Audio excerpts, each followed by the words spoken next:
ਓਮ ਸ਼ਾਂਤੀ।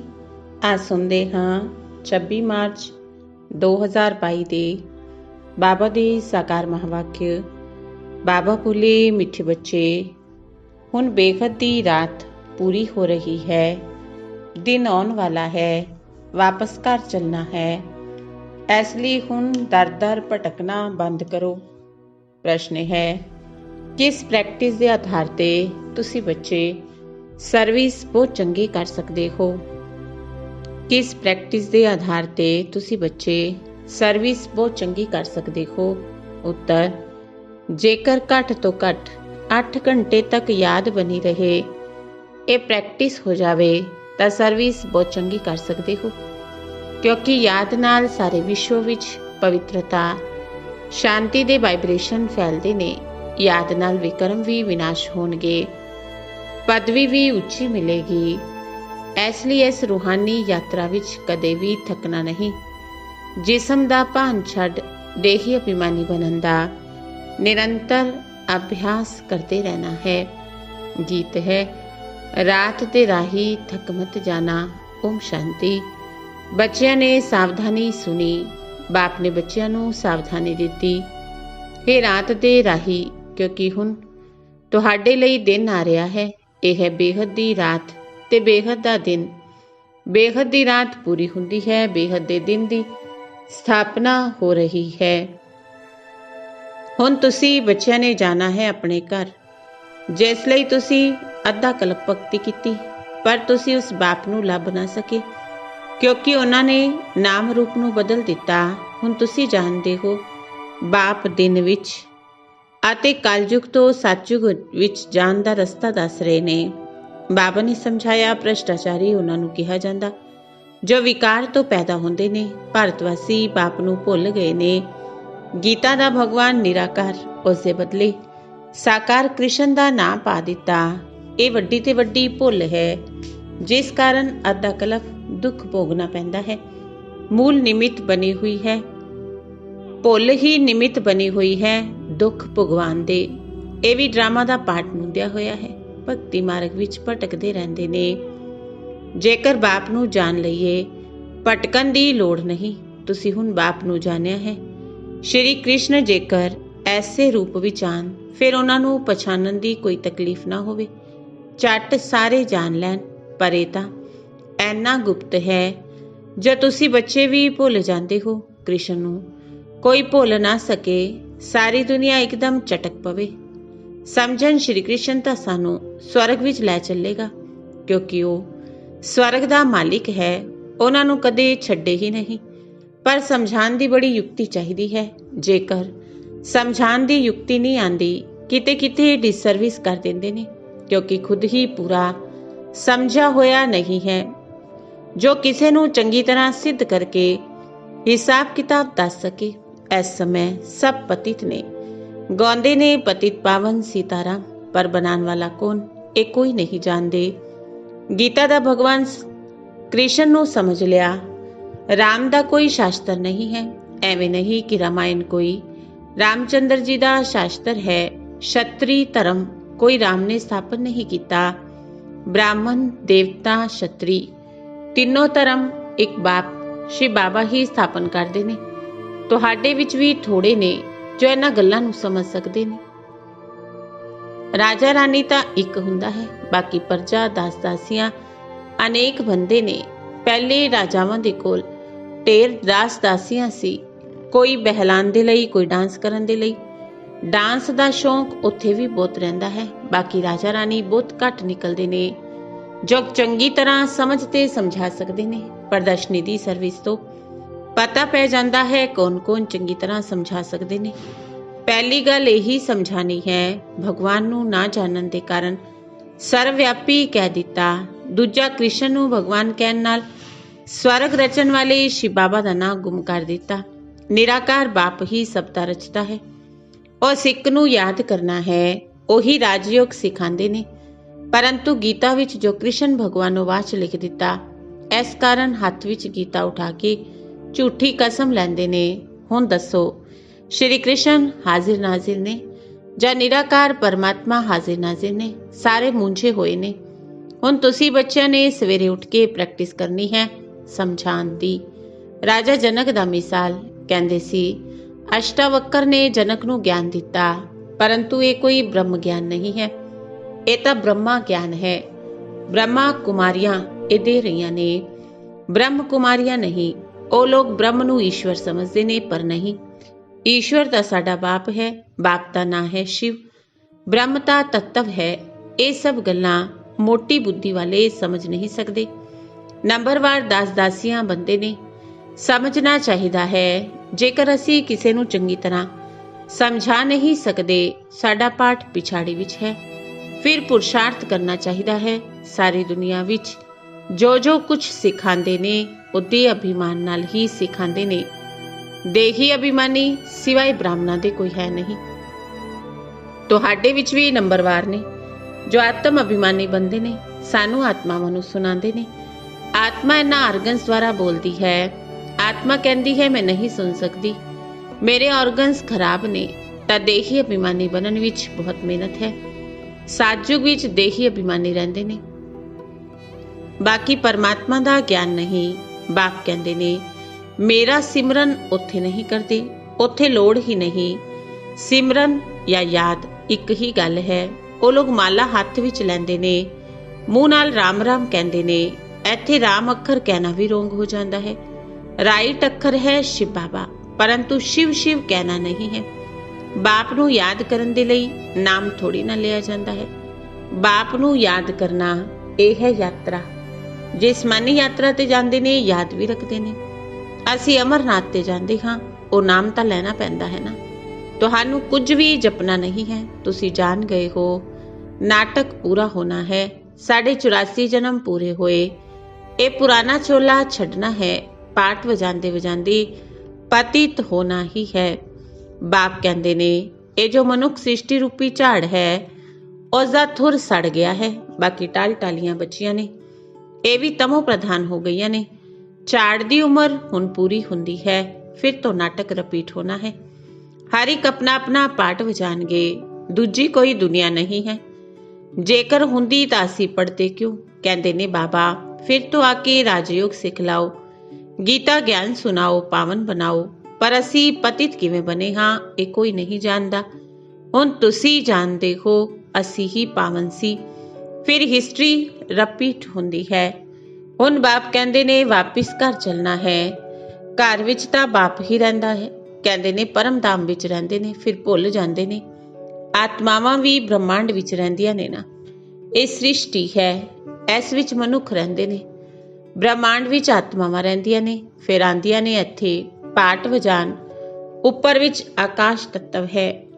ਪੈਰ ਸਭ ਦੇ ਪ੍ਰਿਥਵੀ ਤੇ ਨੇ, ਬਾਕੀ ਸਰੀਰ ਕਿੱਥੇ ਹੈ? ਉਹ ਤਾਂ ਆਕਾਸ਼ ਤੱਤਵ ਵਿੱਚ ਹੈ। ਉੱਥੇ ਆਤਮਾਵਾਂ ਸਟਾਰਸ ਰਹਿੰਦੀਆਂ ਨੇ। ਉੱਥੇ ਡਿੱਗਣ ਦੀ ਚੀਜ਼ ਨਹੀਂ ਜੋ ਡਿੱਗ ਪਵੇ। ਸਾਇੰਸ ਵਾਲੇ ਰਾਕਟ ਵਿੱਚ ਜਾਂਦੇ ਨੇ ਚੱਕਰ ਲਗਾਉਣ, ਫਿਰ ਬਾਹਰ ਵੀ ਨਿਕਲਦੇ ਨੇ ਨਾ। ਲਿਖਦੇ ਨੇ ਡਿੱਗਣ ਦਾ ਡਰ ਨਹੀਂ। ਐਨੀ ਆਕਰਸ਼ਣ ਹੈ ਜੋ ਮਨੁੱਖ ਆਕਾਸ਼ ਤੱਤਵ ਵਿੱਚ ਠਹਿਰ ਜਾਂਦੇ ਨੇ। ਐਨੀ ਛੋਟੀ ਜਿਹੀ ਆਤਮਾ ਆਕਾਸ਼ ਤੱਤਵ ਵਿੱਚ ਕਿਉਂ ਨਹੀਂ ਠਹਿਰ ਸਕਦੀ? ਰਹਿਣ ਦਾ ਸਥਾਨ ਉਹੀ ਹੈ। ਇਹ ਸੂਰਜ, ਚੰਨ, ਤਾਰੇ ਬਹੁਤ ਵੱਡੇ ਨੇ। ਇਹ ਕਿਵੇਂ ਠਹਿਰੇ ਹੋਏ ਨੇ? ਕੋਈ ਰੱਸੀ ਆਦਿ ਤਾਂ ਹੈ ਨਹੀਂ। ਇਹ ਸਾਰਾ ਡਰਾਮਾ ਬਣਿਆ ਹੋਇਆ ਹੈ। ਅਸੀਂ 84 ਦੇ ਚੱਕਰ ਵਿੱਚ ਆਉਂਦੇ ਹਾਂ।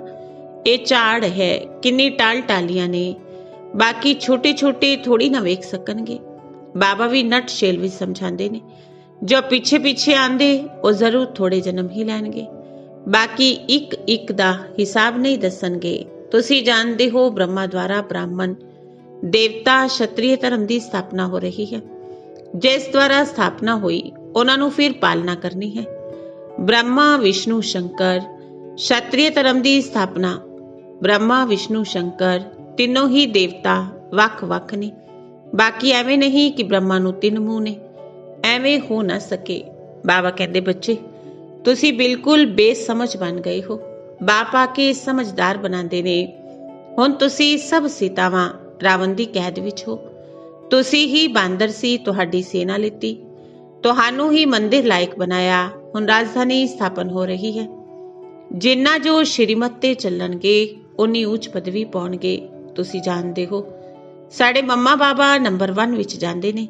स्थूल वतन विच तुहाडे सामने बैठे ने, सुखम वतन विच वेखदे हो बैठे ने, होर फिर वैकुंठ विच भी वेखदे हो। पहले बोतियां नूं साक्षात्कार कराया गया, फिर सारे थोड़ी कृष्ण बन जाणगे। बाल लीला आदि विखाई जाती है। पुरुषार्थ कराने दे लई बगैर पुरुषार्थ महाराजा महारानी तो नहीं बनांगे। जो पक्के निश्चय बुद्धि ने वो एकदम ठहर जाते ने। बाबा असी तो तुहानू कदे नहीं छड्डांगे। कई फिर एवें कहंदे ने, फिर छड्ड भी देंदे ने। आश्चर्यवत सुनंती कथनती भगंती हो जाते ने। पहले दी कहावत है, हुण भी ये सब कुछ हुंदा ही रहिंदा है। कहंदे ने कल पहले भी एवें भगंती होई सी। किसे ते भरोसा नहीं, जिवें सवासां ते भरोसा नहीं। बाबा दा बन के फिर मर जाते ने। ईश्वरीय जन्म दिन मना के मर जाते ने अथवा हथ छड़ देंदे ने। बाबा घड़ी घड़ी कहते रहंदे, तुसी एवें समझो सानू हुण अपने स्वीट होम जाना है। इसलिए बाप ते घर याद आंदा है। भगती मार्ग विच अद्धा कल्प याद किता, पर वापिस कोई जा नहीं सकते। जानते ही नहीं तो जा किवें सकणगे। और रूहानी राही बाप बन किवें सकदे। तुसी हुण पूरे राही बने हो। जो ज्यादा याद करते ने उन्हां दे पाप कटते जाते ने। यात्रा का ध्यान रखना है। पिछाड़ी विच 8 घंटे तुहाडी ये सर्विस रहे तां भी बहुत चंगा। यह है शांति पवित्रता दे वाइब्रेशन फैलाना। याद नाल विक्रम विनाश होणगे। पदवी भी उच्ची मिलेगी। इसलिए कहा जाता, रात दे राही थक मत जाना। कालयुग दा अंत माना, ब्रह्मा दी रात पूरी होना। सब नू वापिस जरूर जाना है। रूहानी घर नू याद करना है। रूह नू हुण वापिस घर जाना है। जिसम दा भान छड्डना है। देही अभिमानी बनना है। यह है याद दी यात्रा। अच्छा मिठे मिठे सिकिलदे बच्चों प्रति माता पिता बाप दादा दा याद प्यार ते गुड मॉर्निंग।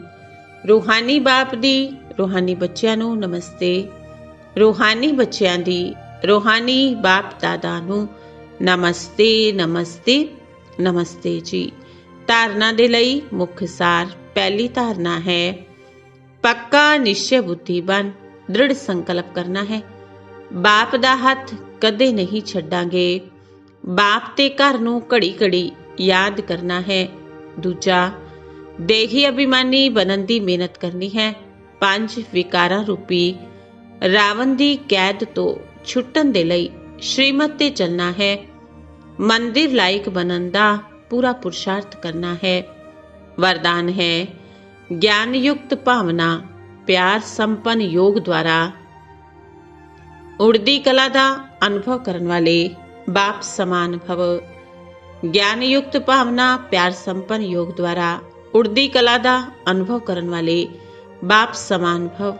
जो ज्ञान स्वरूप योगी तो आत्मावां ने, ਉਹ हमेशा सर्व शक्तियां की अनुभूति करते हुए विजयी बंदियां ने, जो सिर्फ स्नेही भावना स्वरूप ने।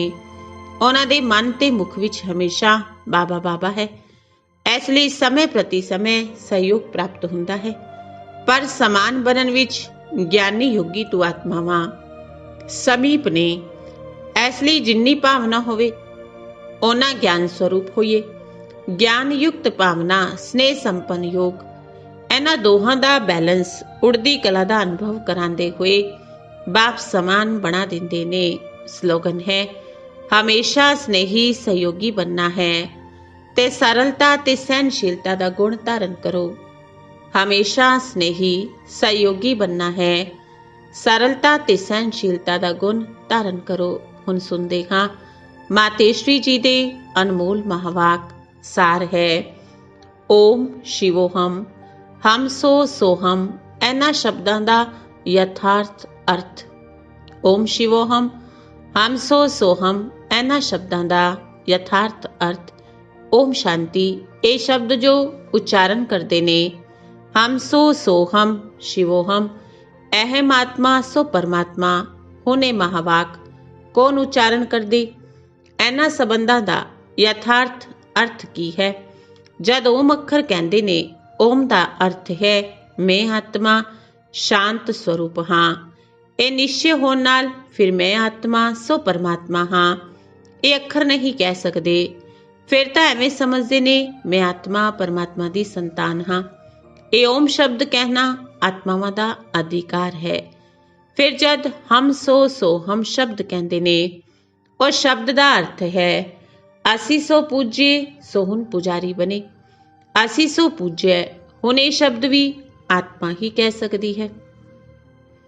ਇਹ ਜੋ ਮਨੁੱਖ ਕਹਿੰਦੇ ਨੇ ਅਹਿਮ ਆਤਮਾ ਸੋ ਪਰਮਾਤਮਾ, ਹੁਣ ਇਹ ਸ਼ਬਦ ਸਿਰਫ ਪਰਮਾਤਮਾ ਹੀ ਕਹਿ ਸਕਦਾ ਹੈ, ਕਿਉਂਕਿ ਉਹੀ ਇੱਕ ਆਤਮਾ ਪਰਮਾਤਮਾ ਹੈ। ਫਿਰ ਜੋ ਸ਼ਿਵੋਹਮ ਸ਼ਬਦ ਕਹਿੰਦੇ ਨੇ ਉਹ ਵੀ ਪਰਮਾਤਮਾ ਕਹਿ ਸਕਦੇ ਨੇ, ਕਿਉਂਕਿ ਉਹ ਸ਼ਿਵ ਹੈ। ਇਹਨਾਂ ਸ਼ਬਦਾਂ ਦੇ ਅਰਥ ਨੂੰ ਤਾਂ ਜਾਣਦੇ ਨੇ ਜਦੋਂ ਪਰਮਾਤਮਾ ਆ ਕੇ ਨੌਲੇਜ ਦਿੰਦੇ ਨੇ। ਬਾਕੀ ਹੋਰ ਧਰਮ ਵਾਲਿਆਂ ਨੂੰ, ਕ੍ਰਿਸ਼ਨ ਆਦਿ ਨੂੰ ਇਹ ਪਤਾ ਨਹੀਂ ਕਿ ਅਸੀਂ ਸੋ ਪੋਪ ਬਣਾਂਗੇ, ਉਹਨਾਂ ਨੂੰ ਨੌਲੇਜ ਹੀ ਨਹੀਂ। ਹੁਣ ਸਾਨੂੰ ਇਹ ਨੌਲੇਜ ਮਿਲੀ ਹੈ, ਅਸੀਂ ਸੋ ਦੇਵਤਾ ਬਣਾਂਗੇ। ਸਾਡੇ ਸਾਹਮਣੇ ਦੇਵਤਾਵਾਂ ਦੇ ਯਾਦਗਾਰ ਚਿੱਤਰ ਨੇ, ਨਾਲ ਨਾਲ ਉਹਨਾਂ ਦੇ ਜੀਵਨ ਦਾ ਚਰਿੱਤਰ, ਹਿਸਟਰੀ, ਗੀਤਾ, ਭਾਗਵਤ ਸਾਹਮਣੇ ਨੇ, ਕਿਉਂਕਿ ਅਸੀਂ ਆਦਿ ਤੋਂ ਅੰਤ ਤੱਕ ਸਾਰੇ ਕਲਪ ਦੇ ਚੱਕਰ ਵਿੱਚ ਹਾਂ।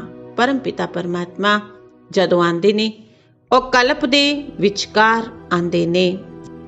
ਉਹ ਧਰਮ ਪਿਤਾ ਜਦ ਆਉਂਦੇ ਨੇ ਉਹ ਕਲਪ ਦੇ ਵਿਚਕਾਰ ਆਉਂਦੇ ਨੇ। ਇਸ ਲਈ ਉਹ ਹਮ ਸੋ ਸ਼ਬਦ ਨਹੀਂ ਕਹਿ ਸਕਦੇ, ਓਮ ਸ਼ਬਦ ਕਹਿ ਸਕਦੇ ਨੇ।